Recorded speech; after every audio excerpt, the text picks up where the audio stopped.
with having my first child, initially you feel very dumb and you feel insecure as a mom. But because Mikhail was my second child, I knew that something was wrong. So we rushed him to the emergency room, where they briefly took a look at him and said he looks alright, they think it's a viral infection, so they're going to send us home. Very, very late that night, his fever spiked again.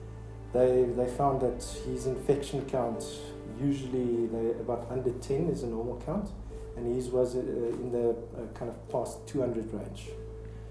Later that day, the doctor came to tell us that they have bad news in that it is a bladder infection, but what makes Mikhail's case a little bit worse is that it's already in his bloodstream, which means that he also has septicemia. We knew we were in some serious trouble. His antibiotics that they put in the drips and in his little hands and feet was so strong that Mikhail still has the mark of one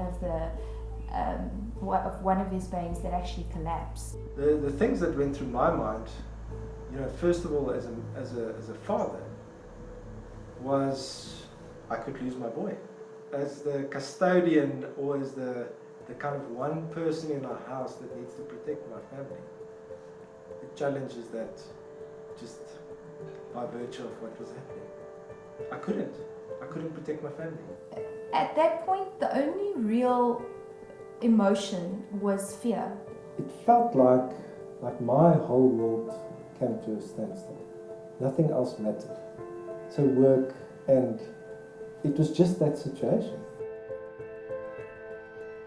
The turning point came when we looked at Mikhail on the bed and realized that there is only one we can turn to now.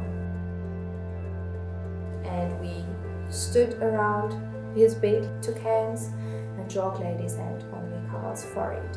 And he just prayed a very simple prayer. God, this is our boy and we need you. My boy that was very yellow and pale, and as I put my hand on his head to start praying for him, he started screaming as somebody was punching him. That little boy who hasn't responded properly in a couple of days started screaming, and as he screamed, his entire little body started turning a bright pink, that healthy pink, from head to toe.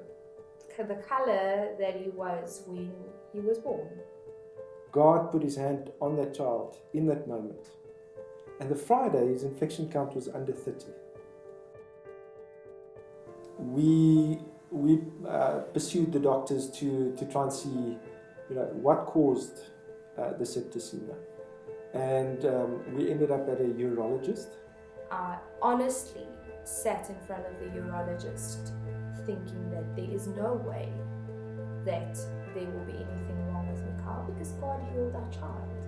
And Mikhail had a deformity in his urinary tract, which basically says that he needed to be operated on to fix his urinary tract so that he doesn't continuously get these infections. I'll never forget, I walked out of there thinking that this isn't possible.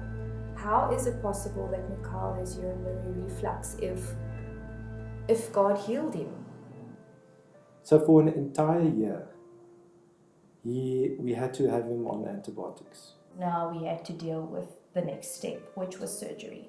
And on that morning, Mikhail went in and we were in the waiting room. And when the doctor appeared, he was very agitated. And we were quite scared when he opened his mouth. But the words were so sweet when he said that. I tried to find the reflux and the area where the little valve doesn't work, but I couldn't. And he said, he's a robotic surgeon. There's only a few in the country, so he's really one of the best. And he said he went in with every single piece of equipment that he had in his theatre, and he just can't find the reflux. And it's never happened to him in more than 30 years of surgery. This is the first time. He said, you can go home today and tell people that the doctor did nothing, but that God healed your boy. And that was such a humbling moment for me, because I had to face God and say, you did do a complete miracle. It was just not in my time frame. And it's changed everything for us. It's changed our perspective. It's changed what we pursue in life. It's changed our family dynamic. And it's changed our view of God.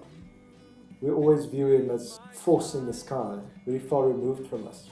But this scenario showed us that that's not the fact. He's always right next to you.